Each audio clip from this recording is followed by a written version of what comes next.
Aku tinggal bersama mantan istri suamiku dan anak-anaknya.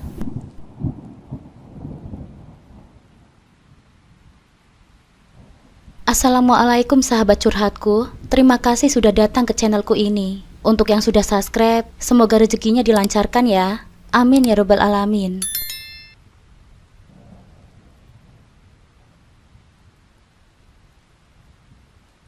Ran, kamu kok masih betah sendirian sih? Apa kamu nggak pengen kayak adik-adikmu yang sudah menikah dan punya anak?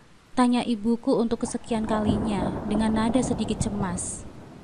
Aku tersenyum tipis, mencoba menahan rasa jengkel yang sering muncul setiap kali percakapan ini dimulai. Ibu kebiasaan deh. Rania kan sudah bilang, Rania itu belum ingin menikah dulu, Bu. Rania masih betah sendirian. Jawabku dengan nada tenang, meski di dalam hati mulai merasa bosan dengan pertanyaan yang sama. Tapi Ran, umur kamu itu sudah gak muda lagi loh. Kamu gak malu dibilang perawan tua sama tetangga? Lanjut ibuku. Suaraku kini lebih serius, seolah ada beban yang harus dia lepaskan dari pikirannya. Aku menarik nafas panjang dalam-dalam, mencoba menahan diri. Gak apa-apa, Bu. Mau dibilang perawan tua kek, gak laku kek, yang penting kan aku gak ganggu mereka, kataku sambil melemparkan pandangan keluar jendela. Di dalam hatiku, aku tahu bahwa omongan tetangga selalu menjadi tekanan yang tak terelakkan, terutama di lingkungan seperti ini. Ibuku terdiam sejenak, mungkin mencoba meredakan kekhawatirannya. Ya sudahlah nak, tapi ibu harap kamu mau buka hati untuk pria lain. Suaranya melembut seperti ibu yang sudah menyerah untuk hari ini. Ya Bu, jawabku dengan singkat. Meski dalam hatiku, aku tahu bahwa aku masih belum ingin memikirkan soal itu. Setiap kali topik pernikahan muncul, perasaanku bercampur aduk antara kesal dan sedih. Kesal karena rasanya hidupku diatur oleh standar orang lain, dan sedih karena aku pun tak sepenuhnya bisa mengabaikan keinginan ibuku yang ingin melihatku bahagia. Oh iya, namaku Rania. Di usiaku yang ke-35 ini, aku tahu ibuku benar. Aku dianggap perawan tua oleh banyak orang di sekitarku. Tidak jarang, saat pertemuan keluarga besar, omongan tentang statusku yang masih sendirian selalu muncul, meski seringkali terselubung dalam bentuk pertanyaan basa-basi. Kapan akan menyusul adik-adikmu? Atau sudah punya calon belum? Tapi jujur saja, aku belum menemukan seseorang yang benar-benar membuatku merasa cocok. Bukan berarti aku tidak pernah menjalin hubungan. Aku pernah pacaran, bahkan beberapa kali serius. Namun entah kenapa, setiap kali hubungan itu mendekati titik yang lebih serius, aku selalu merasa ada yang kurang. Seolah-olah ada bagian dari diriku yang belum siap untuk berbagi hidup dengan orang lain. Yang membuat situasinya lebih rumit adalah secara finansial aku sudah sangat mapan. Aku memiliki butik yang cukup terkenal dan usaha catering yang berkembang pesat. Pekerjaanku menyita banyak waktu, tapi aku menikmatinya. Aku suka berada di tengah-tengah kesibukan, mengurus pesanan catering besar-besaran, atau merancang koleksi busana baru untuk butikku. Bahkan, beberapa media lokal pernah meliput usahaku sebagai salah satu pengusaha wanita muda yang sukses di kota ini. Namun kesuksesan itu justru membuat banyak orang di sekitarku semakin bertanya-tanya. Kenapa Rania belum menikah ya? Seolah-olah ada anggapan bahwa meskipun seorang wanita bisa sukses secara karir, kebahagiaan sesungguhnya baru datang setelah menikah dan memiliki anak. Adik-adikku sudah menikah dan punya anak. Keluarga mereka terlihat bahagia, meski kadang mereka pun mengeluh tentang kesibukan mengurus rumah tangga. Namun aku tahu, ibu merasa lebih tenang melihat mereka sudah mapan secara keluarga. Sementara aku, anak pertamanya, masih sibuk dengan urusan bisnis dan nampaknya tidak punya niat untuk segera menikah.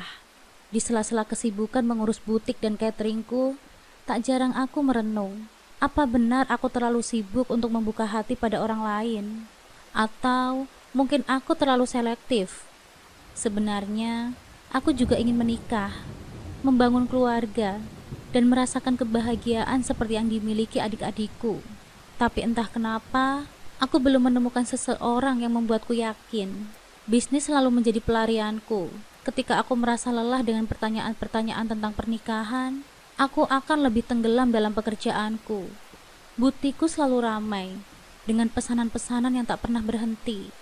Dan usaha cateringku juga selalu penuh dengan acara-acara besar. Hidupku sudah penuh, meski mungkin tidak dengan cara yang diharapkan oleh banyak orang. Namun di balik semua kesibukan itu, aku tahu ada kekosongan yang diam-diam merayap. Meski benar kata ibu, sudah waktunya aku membuka hati. Tapi bagaimana caranya? Bagaimana jika aku memilih orang yang salah? Kekhawatiran itu selalu menghantuiku. Aku takut salah memilih pasangan yang hanya akan membebani hidupku. Atau lebih buruknya lagi, merusak apa yang telah kubangun selama ini. Hari itu terasa seperti biasa saja saat aku mendapat kabar dari Bude Nani bahwa dia ingin mampir ke butikku. Aku memang cukup dekat dengan beliau, jadi kunjungannya tidak membuatku heran. Namun yang tak kuduga, Bude Nani datang tidak sendirian. Dia membawa serta seorang pria yang belum pernah kulihat sebelumnya. Rania, ini Rizal, anak sahabat Bude. Dia baru pindah dari kota ini. Duda loh, ujar Bude Nani dengan nada bercanda yang selalu khas, seakan ingin menutupi suasana canggung yang mendadak tercipta. Aku menatap pria di depanku. Dia tampan, dengan wajah yang tenang dan sikap yang santun. Terlihat dari caranya berbicara dan membawa diri, bahwa Rizal adalah pria yang dewasa dan berwibawa. Meskipun hatiku berdebar sedikit lebih cepat dari biasanya, aku mencoba bersikap biasa saja. Salam kenal Rizal, ujarku sambil tersenyum ramah dan menyodorkan tangan. Salam kenal juga Mbak Rania, jawabnya sambil menyambut tanganku dengan lembut. Ada kilatan lembut di matanya yang membuatku sedikit terpesona. Kami mulai mengobrol, ditemani dengan candaan ringan dari Bude Nani. Rizal bercerita bahwa dia seorang duda dengan 2 anak. Dia pindah ke kota ini karena ada peluang pekerjaan yang lebih baik. Dalam percakapan singkat itu, aku merasa ada sesuatu yang berbeda dengan Rizal. Kehadirannya membawa ketenangan yang membuatku nyaman. Tidak ada rasa canggung yang seringkali kurasakan saat bertemu dengan pria lain. Rizal bukan pria yang berusaha memamerkan dirinya. Dia berbicara dengan jujur dan apa adanya. Setelah pertemuan pertama itu, kami pun mulai sering bertemu. Bude Nani yang menjadi perantara kami, nampaknya senang melihat kami semakin dekat. Setiap pertemuan dengan Rizal semakin membuatku tertarik padanya. Dia tipe seorang yang penuh tanggung jawab dan perhatian. Aku tahu bahwa dia telah bercerai karena masalah ekonomi, dan itu tidak membuatnya merasa malu untuk menceritakan bagian kelam dari hidupnya. Tapi sebaliknya, Rizal berbicara dengan ketulusan tentang betapa dia menyayangi kedua anaknya, meskipun pernikahannya harus berakhir. Anak-anakku adalah segalanya buatku, ucap Rizal suatu hari saat kami duduk di sebuah kafe setelah pertemuan butikku. Aku memang sudah bercerai, tapi itu tidak mengurangi rasa tanggung jawabku sebagai seorang ayah. Aku ingin mereka tetap tumbuh dengan baik, meskipun kondisi ekonomi kami sangat sulit. Aku menatapnya dalam-dalam, melihat keseriusan di matanya. Ketika Rizal berbicara tentang anak-anaknya, ada cinta yang begitu tulus. Bagiku, itu adalah sesuatu yang langka. Banyak pria yang akan berusaha menghindar dari tanggung jawab setelah bercerai. Namun Rizal justru menunjukkan bahwa dia adalah seorang ayah yang penuh kasih sayang dan tanggung jawab. Perlahan tapi pasti, hatiku mulai terbuka untuk Rizal. Di usiaku yang 35 tahun ini, aku merasa sudah cukup bijak untuk mengenal seseorang yang tulus. Dan di dalam diriku, aku mulai merasakan bahwa Rizal adalah seseorang yang bisa kupercayai. Meski dia seorang duda dengan 2 anak, aku tidak melihat itu sebagai kekurangan.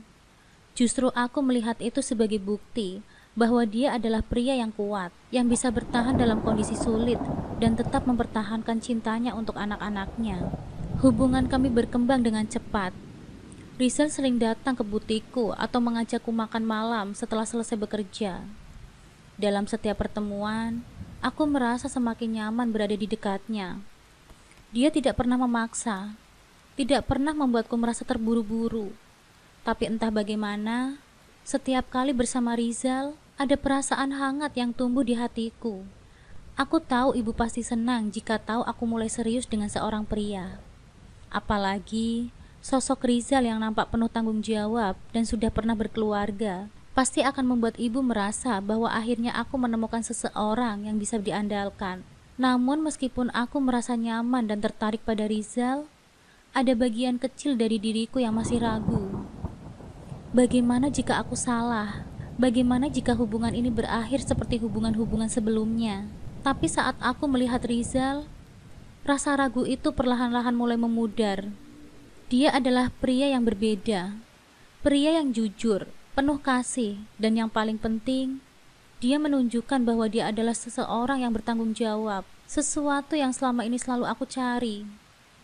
Suatu hari, ketika kami duduk berdua di teras rumahku, aku memberanikan diri untuk bertanya sesuatu yang selama ini belum pernah kubicarakan.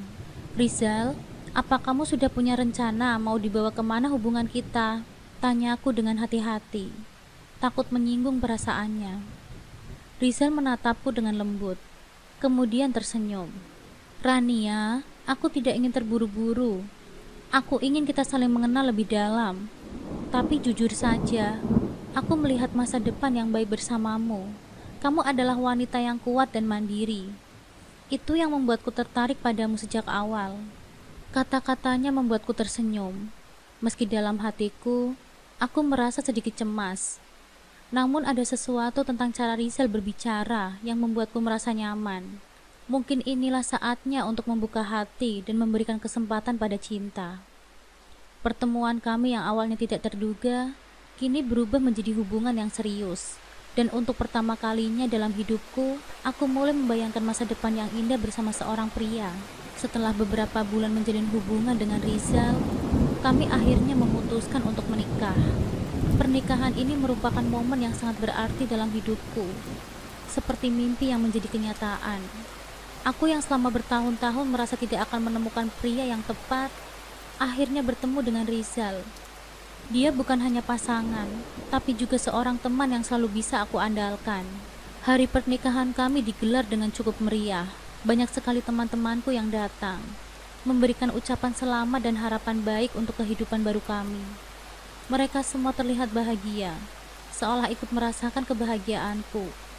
Di hadapan penghulu, Rizal mengucapkan ijab kabul dengan suara tenang namun penuh keyakinan. Detik-detik itu menjadi momen yang paling mengharukan bagiku. Akhirnya, aku resmi menjadi istri Rizal, seorang pria yang membuatku merasa aman dan dicintai. Setelah pernikahan, kehidupan baru yang kami bangun bersama terasa begitu manis. Rizal memperlihatkan sikap penuh tanggung jawab, perhatian, dan kasih sayang yang tulus. Aku merasa bersyukur karena telah membuat keputusan yang tepat untuk menikah dengannya. Meski dia seorang duda, aku tidak pernah mempermasalahkan masa lalunya. Tapi sebaliknya, aku mengaguminya karena mampu tetap menjadi seorang ayah yang baik untuk anak-anaknya. Namun setelah beberapa minggu, ada satu kebiasaan Rizal yang mulai menarik perhatianku. Setiap malam Jumat, tanpa terlewat sekalipun, Rizal selalu izin keluar rumah. Aku mau ikut pengajian di masjid, katanya setiap kali pamit. Pada awalnya, aku tidak merasa curiga. Itu adalah hal yang baik. Tapi sebagai istrinya, tentu aku mendukung aktivitasnya sebagai seorang muslim. Aku selalu menganggap itu sebagai tanda kesalehan Rizal. Namun semakin lama kebiasaan ini terasa ganjil. Rizal pergi setiap malam Jumat dengan pola yang sama. Pulang larut malam, tanpa memberitahuku dengan detail kenapa ia pulang sampai larut malam. Terkadang, ada rasa tak enak di hatiku, perasaan bahwa ada sesuatu yang tidak sepenuhnya terbuka dariku. Aku ingin mempercayainya, tapi instingku sebagai seorang wanita mulai berbisik bahwa mungkin ada sesuatu yang dia sembunyikan. Perasaan ini semakin mengganggu pikiranku. Rizal tidak pernah memperlihatkan tanda-tanda mencurigakan selama hari-hari biasa. Tetapi malam Jumat selalu menjadi misteri bagiku. Aku merasa perlu tahu apa yang sebenarnya terjadi. Benarkah dia pergi ke pengajian atau ada hal lain yang tidak pernah dia katakan? Pada suatu malam Jumat, aku memutuskan untuk mengikuti Rizal tanpa sepengetahuannya. Setelah pamit seperti biasanya, aku membiarkannya pergi lebih dulu. Lalu aku mengenakan jaket dan menyelinap keluar, mengikuti jejaknya dari kejauhan. Aku merasa sedikit gugup. karena ini pertama kalinya aku melakukan hal seperti ini. Tetapi rasa penasaran dan curigaku terlalu kuat untuk diabaikan. Rizal berjalan menuju sebuah masjid yang jaraknya tidak terlalu jauh dari rumah kami. Aku terus mengikutinya sambil bersembunyi, memastikan dia tidak melihatku. Saat tiba di masjid, yang kulihat membuat jantungku berdegup kencang. Di depan masjid, Rizal bertemu dengan seorang wanita. Wanita itu nampak sederhana, mengenakan jilbab lebar dengan bayi di gendongannya. Di sampingnya, seorang anak kecil terlihat duduk dengan lesu. Rizal menyapa wanita itu dengan hangat, dan mereka berbicara dalam suasana yang terlihat sangat akrab. Sesuatu di dalam hatiku seketika jatuh. Siapa wanita itu? Dan apa yang sebenarnya sedang terjadi di sini? Aku tidak mendekat pada malam itu, hanya memperhatikan dari kejauhan dengan berbagai pikiran yang berkecamuk di dalam benakku. Siapakah wanita ini? Mengapa Rizal bertemu dengannya setiap malam Jumat tanpa pernah memberitahuku? Dan dua anak itu, apakah mereka anak-anak Rizal? Malam itu, aku pulang dengan hati yang penuh tanya.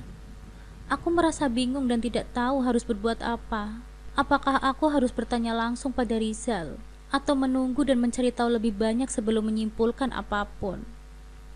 Satu hal yang pasti, ada sesuatu yang Rizal sembunyikan dariku, dan aku harus mencari tahu kebenarannya. Malam Jumat berikutnya, aku sudah mantap dengan keputusan untuk mencari tahu kebenaran dari apa yang Rizal sembunyikan selama ini. Rasa penasaran yang terus menghantuiku tak bisa lagi aku pendam. Setelah pamit seperti biasanya, Rizal pergi dengan langkah tenang, dan aku kembali menyusulnya. Malam ini berbeda dengan sebelumnya. Aku tidak hanya mengamati dari kejauhan, aku harus mendapatkan jawaban yang sebenarnya. Seperti minggu lalu, Rizal menuju masjid yang sama. Namun kali ini aku memberanikan diri untuk mendekat ketika kulihat dia bertemu dengan wanita yang sama dan kedua anak itu lagi. Jantungku berdegup kencang, tetapi aku melangkah lebih dekat dan tenang. Ketika Rizal melihatku, wajahnya seketika berubah pucat. Kepanikan terlihat jelas di matanya. "Rania, aku bisa jelaskan," katanya dengan suara bergetar, sebelum aku sempat mengucapkan sepatah kata pun. "Tolong jangan salah paham dulu, Rania." Aku tetap berdiri di tempatku, menatap Rizal dengan dingin namun hati-hati. Ada rasa sakit di hatiku, tetapi aku juga tidak ingin langsung menyalahkannya. "Siapa dia, Rizal?" tanya aku pelan namun tegas, menunjuk wanita yang berdiri di sampingnya dengan anak-anak itu. Rizal terdiam beberapa saat sebelum akhirnya menarik nafas panjang. "Ini Yasmin, mantan istriku, dan ini anak-anak kami." Hatiku teriris mendengar pengakuannya. Namun bukannya marah, yang kurasakan justru rasa iba. Aku bisa melihat kejujuran di matanya, tapi juga ada beban yang berat di sana. Rizal mulai menceritakan semuanya dengan wajah yang penuh penyesalan. "Rania, aku tidak pernah bermaksud menyakitimu," katanya dengan suara serak. "Aku hanya merasa bertanggung jawab pada anak-anakku. Aku tidak bisa membiarkan mereka kelaparan atau hidup tanpa perhatian. Yasmin tidak punya siapa-siapa lagi selain aku. Dan meskipun kami sudah bercerai, aku masih ingin membantu mereka." Rizal menundukkan kepalanya, seolah takut akan reaksiku. Dia bercerita bahwa perceraian mereka disebabkan oleh masalah ekonomi. Setelah berpisah, Yasmin hidup dalam kesulitan dan tidak mampu merawat kedua anak mereka dengan baik. Rizal merasa sangat bersalah karena tidak bisa memberikan kehidupan yang layak untuk mereka, hingga dia diam-diam membantu mantan istrinya itu. Aku diam mendengar cerita Rizal, mencoba meresapi setiap kata yang ia ucapkan. Rasanya seperti badai di dalam dadaku, tapi yang muncul ke permukaan adalah rasa iba, bukan amarah.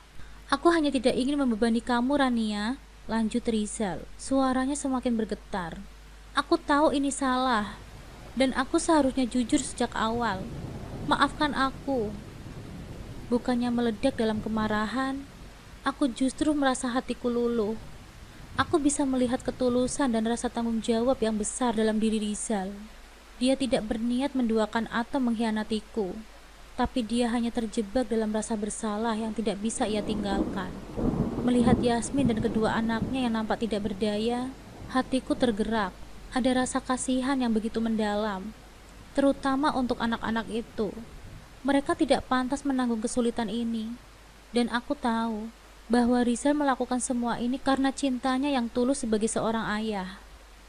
Rizal, aku mengerti, ucapku dengan suara tenang namun pasti. Kamu tidak perlu bersembunyi lagi. Jika kamu ingin membantu anak-anakmu, lakukan itu dengan terbuka. Aku tidak akan melarangmu. Rizal memandangku dengan tatapan penuh kejutan.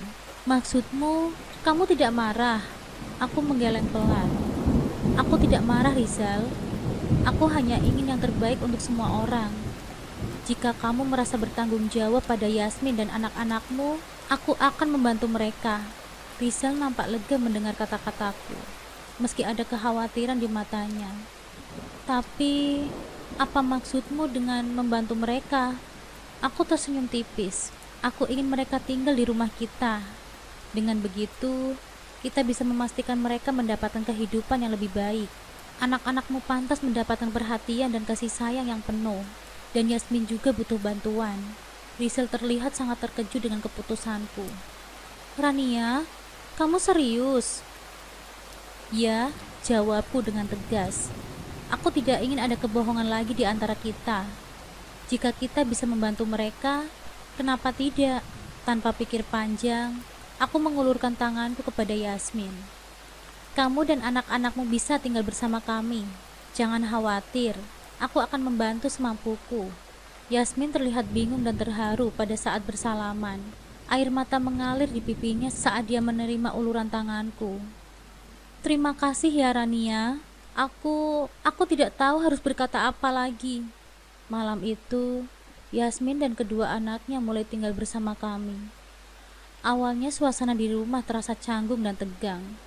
Tapi perlahan, aku berusaha menjalin hubungan yang baik dengan Yasmin. Aku tahu, situasi ini tidak mudah baginya. Namun aku yakin, semuanya akan menjadi lebih baik seiring waktu. Anak-anak Rizal, meskipun pada awalnya nampak takut, akhirnya mulai mendekatiku. Mereka adalah anak-anak yang manis, dan aku bisa merasakan kebahagiaan tersendiri bisa berada di dekat mereka. Rumah yang dulu hanya berisi aku dan Rizal, kini menjadi lebih ramai dan penuh dengan canda tawa anak-anak. Aku tahu, jalan ini tidak akan mudah. Tapi setidaknya, kami sudah memulai langkah untuk menghadapi semuanya dengan terbuka dan penuh kasih. Beberapa bulan berlalu sejak Yasmin dan anak-anaknya tinggal bersama kami. Meskipun semuanya nampak berjalan baik di permukaan, ada perasaan ganjil yang perlahan tumbuh di dalam diriku. Awalnya aku mencoba mengabaikannya, meyakinkan diriku bahwa semuanya baik-baik saja. Namun semakin lama, semakin aku merasa tersisih dari keluarga kecil yang nampak semakin erat tanpa aku.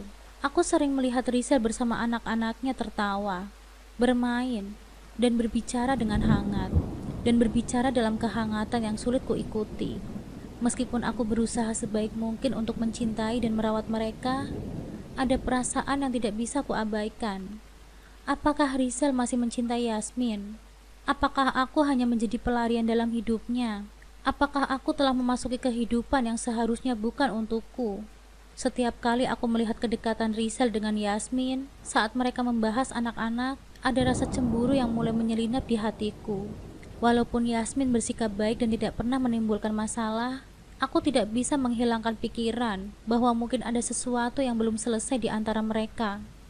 Pada suatu malam, saat kami sedang duduk di ruang tamu setelah anak-anak tidur, aku tidak bisa menahan pertanyaan yang selama ini menggantung di benakku.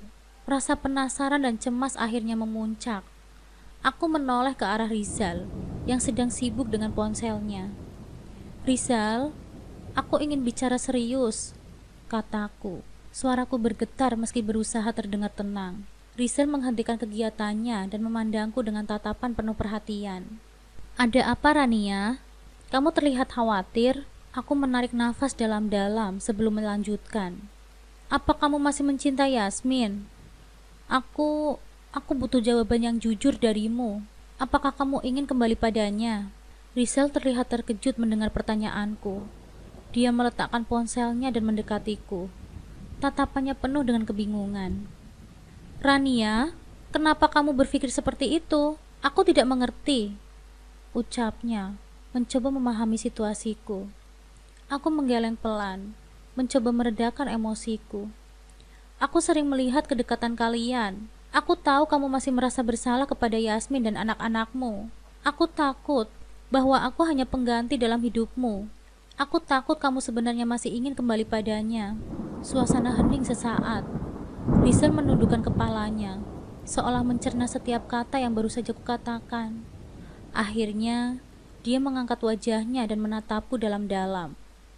Rania, katanya dengan pelan, aku tidak akan berbohong. Aku memang selalu merasa bersalah pada Yasmin dan anak-anakku. Mereka adalah bagian dari masa laluku yang tidak bisa aku abaikan. Tapi aku ingin kamu tahu satu hal. Cintaku padamu adalah nyata. Aku menikahimu bukan karena pelarian, tetapi karena aku benar-benar mencintaimu.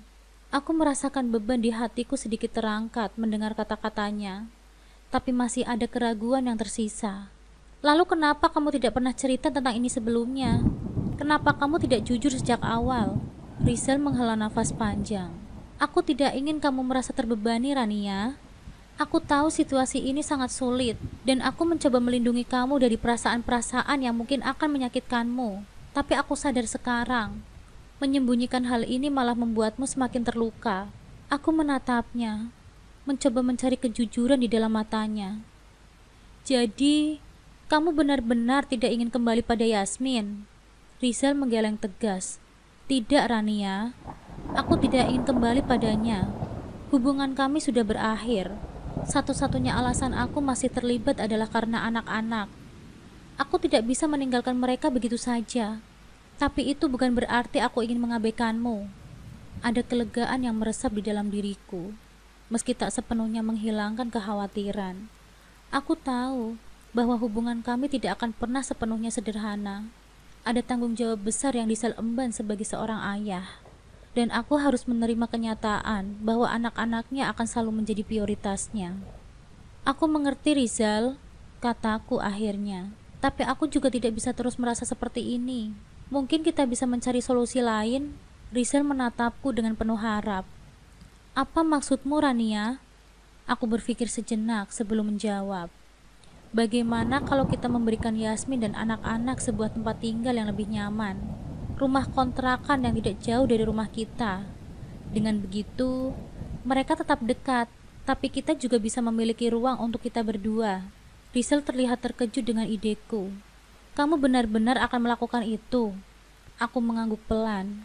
Aku ingin kita bisa menjalani hidup tanpa merasa terbebani oleh situasi ini. Dan aku pikir ini akan menjadi langkah yang baik bagi kita semua. Rizal terdiam, nampak memikirkan kata-kataku. Akhirnya, dia tersenyum kecil dan menggenggam tanganku dengan erat. Terima kasih, Rania. Aku tidak tahu apa yang harus aku lakukan tanpa dukunganmu, katanya dengan penuh kelegaan. Meski rasa cemburu dan khawatir masih ada, aku merasa lebih tenang setelah membicarakan ini. Kami masih punya banyak hal yang harus kami selesaikan. Tapi aku percaya bahwa dengan keterbukaan dan kejujuran, kami bisa menemukan jalan yang terbaik. Setelah Yasmin dan anak-anaknya pindah ke rumah kontrakan yang aku dan Rizal sediakan, perubahan positif mulai terlihat dalam dirinya. Yasmin nampak lebih bahagia dan tenang, dan bahkan secara terbuka mengatakan bahwa dia siap membuka hatinya untuk pria lain. Dia ingin mencoba menemukan kebahagiaan baru, sesuatu yang aku yakini sangat baik bagi kehidupannya ke depan. Aku merasa lega melihat Yasmin melangkah maju dan menyadari bahwa hidupnya tidak lagi terjebak dalam bayang-bayang masa lalu bersama Rizal. Sementara itu, hubunganku dengan Rizal semakin harmonis. Ketulusanku dan dukunganku terhadap keluarga Rizal justru membuatnya semakin mencintaiku. Kami tidak lagi dibayangi oleh rasa bersalah ataupun kekhawatiran tentang masa lalu. Semuanya nampak berjalan dengan sempurna dan seakan sebagai hadiah dari Tuhan atas kesabaran dan cinta kami. Aku akhirnya dianugerahi kehamilan yang selama ini aku impikan. Kehamilan ini membawa kebahagiaan yang tidak terhingga bagi kami berdua. Rizal yang selalu berada di sisiku memperhatikan setiap perubahan dalam tubuhku dan memastikan bahwa aku mendapatkan perawatan yang terbaik. Kami menjalani setiap detik dari kehamilan ini dengan penuh rasa syukur dan cinta. 9 bulan berlalu dengan cepat, dan pada akhirnya, saat yang paling aku nantikan akhirnya tiba. Kelahiran anak kami. Seorang bayi laki-laki yang sehat dan penuh cahaya kebahagiaan hadir di dunia, melengkapi hidup kami yang telah dipenuhi oleh cinta. Kami sepakat memberinya nama Faris Al-Hadi, sebuah nama yang memiliki arti indah. Faris adalah pemberani atau kesatria, sementara Al-Hadi berarti yang memberikan petunjuk. Kami berharap kelak dia akan tumbuh menjadi pria yang kuat, pemberani, dan membawa petunjuk kebaikan bagi orang-orang di sekitarnya. Kini dengan kehadiran Faris Al-Hadi, hidup kami terasa sempurna. Rumah kami dipenuhi dengan tawa dan kebahagiaan. Rizal semakin menunjukkan cintanya padaku, dan kami berdua terus berusaha menjadi orang tua yang baik bagi Faris. Segala tantangan yang pernah kami hadapi, kini nampak jauh di belakang, digantikan oleh kebahagiaan keluarga yang sempurna. Kami bersyukur atas semua berkah yang telah diberikan oleh Tuhan kepada kami. Dan aku yakin, masa depan kami akan penuh dengan kebahagiaan dan cinta yang lebih besar. Aku kini merasakan sendiri bahwa cinta, ketulusan, tanggung jawab, dan komunikasi yang baik adalah kunci untuk menghadapi berbagai ujian dalam kehidupan. Kebahagiaan sejati seringkali datang dari pengorbanan serta kesediaan untuk membantu orang lain.